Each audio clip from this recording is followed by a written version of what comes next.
Fala pessoal, tudo bem?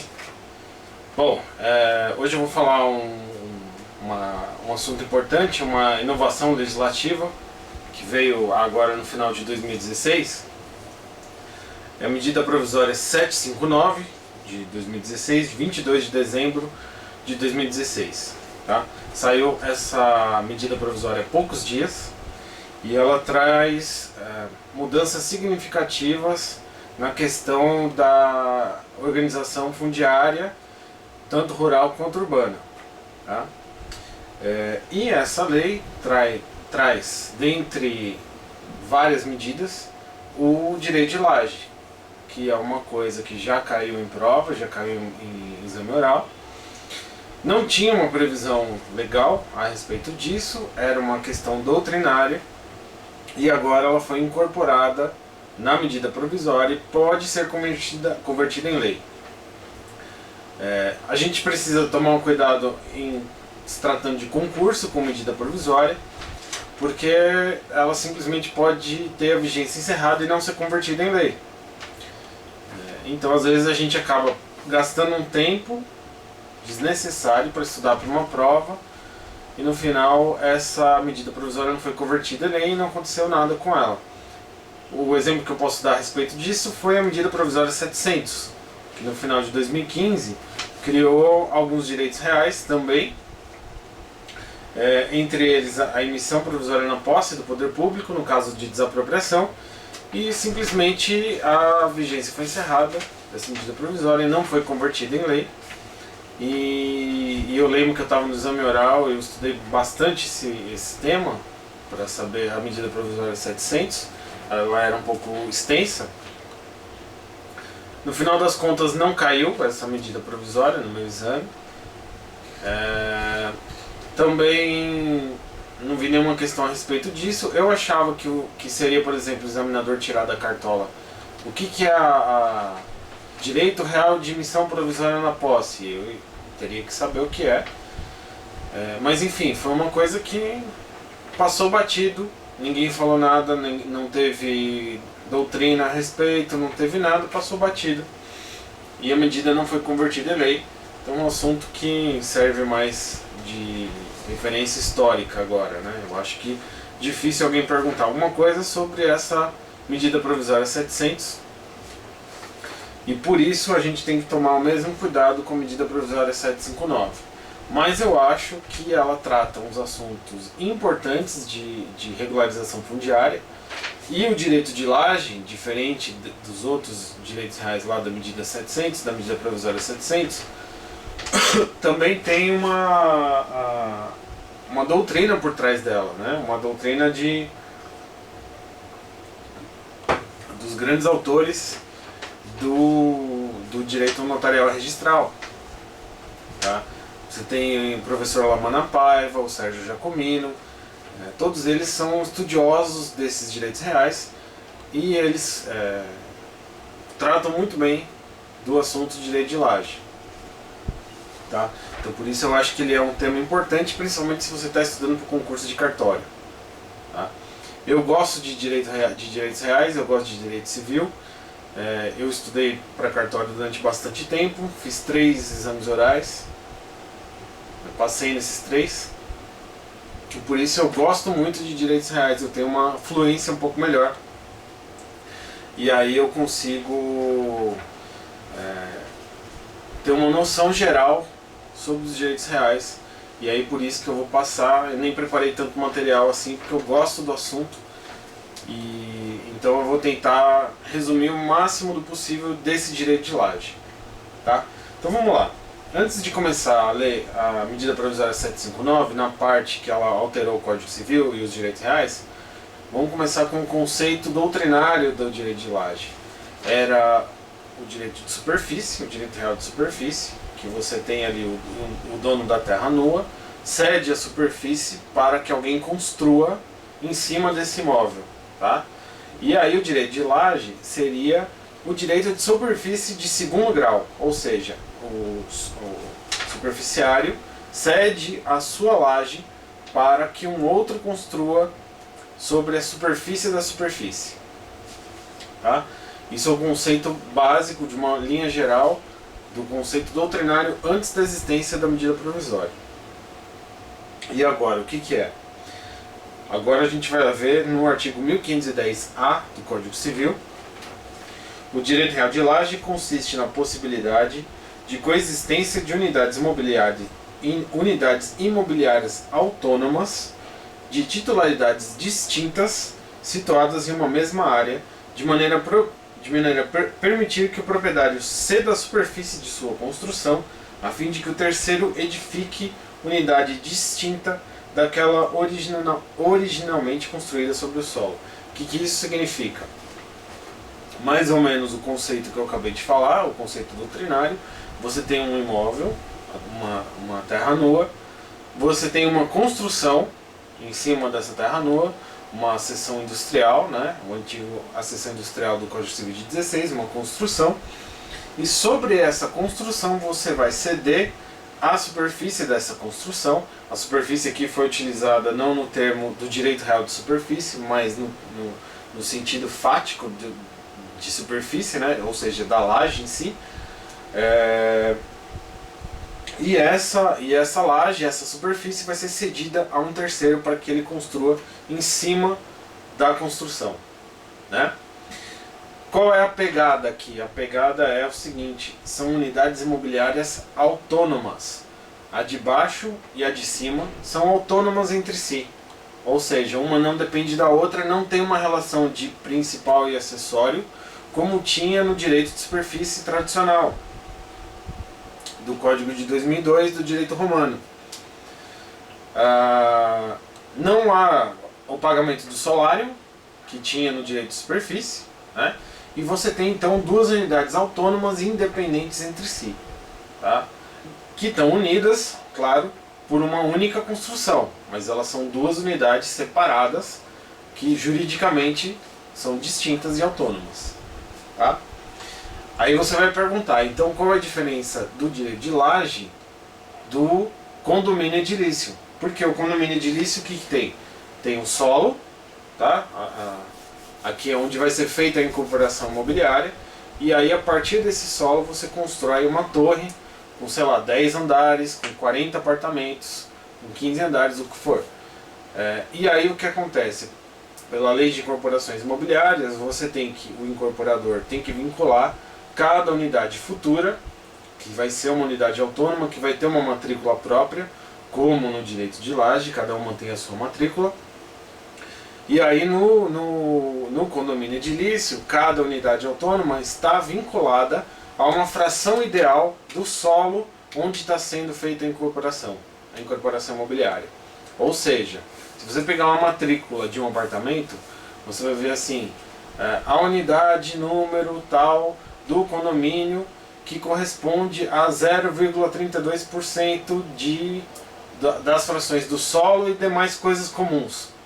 Tá? Ou seja, de tudo que for comum naquele condomínio, 0,32% está vinculada à unidade tal. E é uma fração ideal, porque você não consegue pegar uma régua e sair medindo o que é 0,32% de um extintor de incêndio, por exemplo, 0,32% de um elevador. Tá? Então é uma fração ideal, é uma fração no mundo das ideias. Tá? Então, no direito de laje não tem essa fração, não tem essa vinculação ao solo e às coisas comuns. Então essa é a diferença entre o direito de laje e o condomínio. Tá? Agora vamos continuar nos parágrafos do artigo 1510. Parágrafo 1º. O direito real de laje somente se aplica quando se constatar a impossibilidade de individualização dos lotes, a sobreposição ou solidariedade de edificações ou terrenos. Ou seja, pelo parágrafo 1º a gente percebe que lá embaixo onde está o solo e as construções ali do solo, está bagunçado e o poder público não consegue dividir aquilo em lotes. Tá? Ou seja, há uma situação ali de favelização, e é justamente isso que a medida provisória está tentando regulamentar, está tentando fazer a regularização fundiária urbana. Está fazendo a rural também, mas o direito de laje se aplica, lógico, à cidade, à urbe, né? Então tem uma situação ali embaixo, que tem uma desregularização. Você percebe que não é possível identificar os lotes e há uma solidariedade de edificações. Solidariedade aqui não é no sentido das obrigações, do direito das obrigações, mas solidariedade aqui significa que os edifícios, as construções compartilham espaços comuns, compartilham pátios, compartilham pedaços da rua. Então você tem uma situação de difícil visualização do que é a separação de onde começa o espaço de um, onde termina de outro. Quer dizer, tem que estar uma situação ali no andar de baixo que você não consegue essas identificações. Aí você está autorizado a fazer a laje, nesses casos. Tá? Parágrafo 2º. O direito real de laje contempla espaço aéreo ou subsolo de terrenos públicos ou privados. Então aqui a gente já tira uma dúvida de que o direito de laje pode recair sobre bens públicos? Pode. Parágrafo 2º. Terrenos públicos ou privados, tomados em projeção vertical, comunidade imobiliária autônoma, quer dizer, repetindo o CAPT, né? Uma unidade imobiliária autônoma, não tem uma relação de acessório principal, não contemplando as demais áreas edificadas ou não pertencentes ao proprietário do imóvel original. Então, ou seja, não tem uma vinculação, não está relacionado ao proprietário original, não se vincula, são unidades diferentes. Parágrafo 3º. Consideram-se unidades imobiliárias autônomas aquelas que possuem isolamento funcional e acesso independente, qualquer que seja seu uso, devendo ser aberta a matrícula própria para cada uma das referidas unidades. Então, o que ele está dizendo é o seguinte: para ser considerada uma unidade autônoma, tem que ter uma entrada autônoma, tem que ter uma certa característica de autonomia, né? O que é comum nesse tipo de situação? Imagina por exemplo, um comércio no andar de baixo, vamos imaginar uma padaria, que é o que costuma ser, e uma escadinha, uma porta pequena que sobe para o andar de cima, onde tem umas 4 ou 5 residências lá em cima, né? Cada uma tem a sua unidade, cada uma tem a sua entrada, é distinto da padaria, né? Tem a sua própria escada. Ou então, outro exemplo, vamos supor que é uma rua que sobe. Aí você constrói no andar, nessa parte de baixo aqui, uma casa que tem acesso para esse lado, e aqui no fundo tem uma outra casa, uma em cima da outra, mas o acesso é pela rua de cima, já saindo do outro lado, tá? Cada uma tem a sua própria entrada, são entradas autônomas, então cada uma pode se constituir como direito de laje, cada uma pode ser autônoma, tá? A gente percebe aqui o que a lei está tentando evitar conflitos, né? Porque ele não quer que a pessoa tenha que entrar na casa da outra para poder atravessar, né? Para poder evitar o conflito, né? Os romanos já diziam que o condomínio é a mãe de todos os conflitos, mater haererum. Então a lei, a medida provisória, já está prevenindo a existência de conflitos futuros, tá? Parágrafo 4º. O titular de direito real de laje responderá pelos encargos e tributos que incidirem sobre a sua unidade. Claro, porque se é uma unidade autônoma, cada um responde pelos seus tributos, pela sua conservação, pelos seus encargos. Parágrafo 5º. As unidades autônomas constituídas em matrícula própria poderão ser alienadas e gravadas livremente por seus titulares, não podendo o adquirente instituir sobrelevações sucessivas, observadas as posturas previstas em legislação local. Então aqui ele está dizendo, elas são autônomas, cada um na sua, mas o proprietário do imóvel que já está em cima não pode desdobrar uma nova laje, ou seja, não poderia ter um terceiro grau, tá? Não podendo o adquirente instituir sobrelevações sucessivas. Tá? Então não pode instituir uma nova laje, não pode instituir um condomínio edilício em cima, não pode desdobrar. Você tem um andar de baixo, que é uma unidade, e você tem mais uma e só. Parágrafo 6º. A instituição de direito real de laje não implica atribuição de fração ideal de terreno, ao beneficiário ou participação proporcional em áreas já edificadas. Nós já falamos isso, é a diferença entre o direito de laje e a incorporação imobiliária, o condomínio edilício.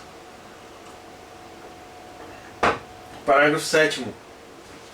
O disposto nesse artigo não se aplica às edificações ou conjunto de edificações de um ou mais pavimentos construídos sob a forma de unidades isoladas entre si, destinadas a fins residenciais ou não nos termos deste Código Civil e da legislação específica de condomínios. Então ele está tirando do direito de laje a questão do condomínio edilício, já falei, e das unidades, por exemplo, um conjunto de escritórios, um conjunto de apartamentos, né, um conjunto, ou mesmo um pequeno conjunto de 3 ou 4 unidades imobiliárias. Às vezes é comum, por exemplo, uma pessoa constrói o comércio no andar de baixo e no andar de cima ele faz apartamentos, 3 ou 4 apartamentos para aumentar sua renda, tá? Isso não se aplica ao direito de laje. Parágrafo 8º. Os municípios e Distrito Federal poderão dispor sobre posturas edilícias e urbanísticas associadas ao direito real de laje. Então, está falando das posturas municipais, dos requisitos, falando a grosso modo assim, os estados e municípios poderão regulamentar o direito de laje. Mas bem entre aspas a expressão regulamentar, tá? Seria mais com relação às posturas ambientais, municipais, as posturas urbanísticas, tá? Com relação a esse direito. E o artigo 26, para terminar o capítulo 4, né, a alteração do título 11 lá do Código Civil. Artigo 26. Na REURB, as unidades imobiliárias autônomas situadas em uma mesma área, sempre que se constatar a impossibilidade de individualização de lotes, a sobreposição ou solidariedade de edificações ou terrenos, poderão ser regularizadas por meio da instituição de direito real de laje, previsto no artigo 1510-A da Lei 10.406 de 2002 do Código Civil. Então ele está falando o seguinte, naquelas políticas de reorganização, de REURB, né, da reorganização imobiliária, poderá ser utilizado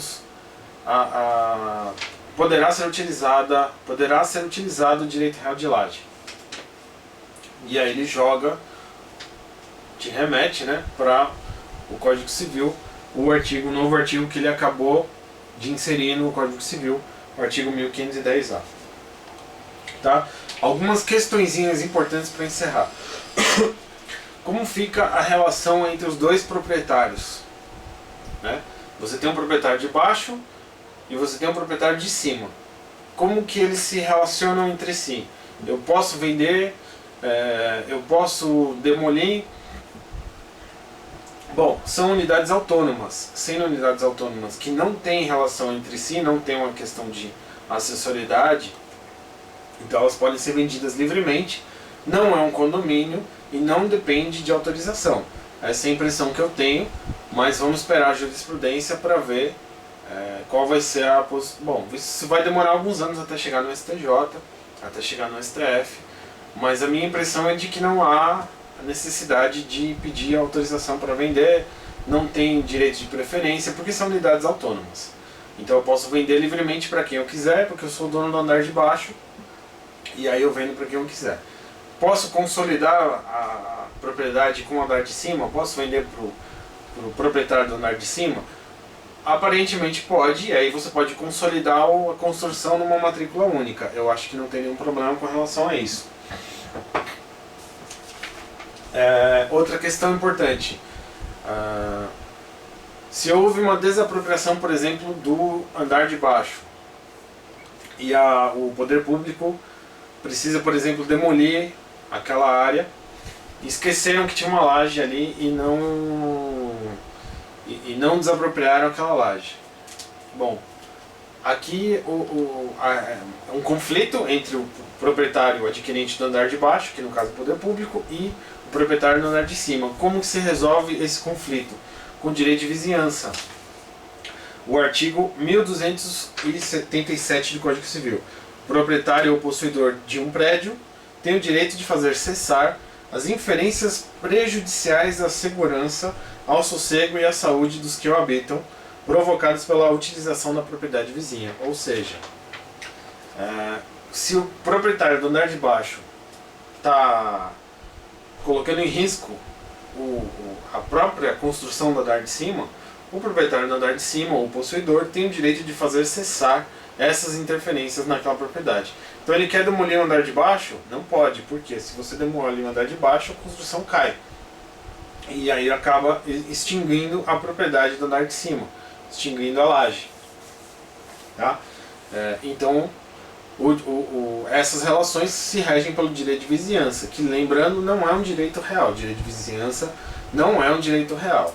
Tá? É um direito do Código Civil, né, relacionado à existência de dois imóveis vizinhos e não ao direito real em si. Tá?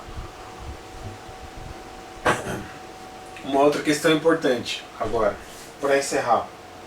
Posso usucapiar o direito de laje? Posso adquirir o direito de laje por usucapião? Uma pessoa tinha uma construção, tá?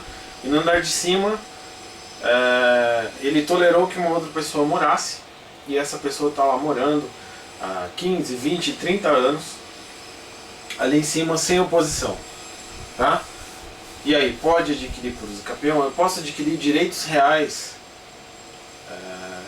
por usucapião? O artigo 1391 do Código Civil vai dizer o seguinte: usufruto de imóveis, quando não resulte de usucapião, constituir-se-á mediante registro no cartório de registro de imóveis. O que ele está dizendo, em outras palavras? Que é possível a usucapião do usufruto. Se a usucapião, se o usufruto é um direito real sobre coisas alheias, e eu posso adquirir direitos reais sobre coisas alheias, então eu também posso adquirir o direito de laje por usucapião.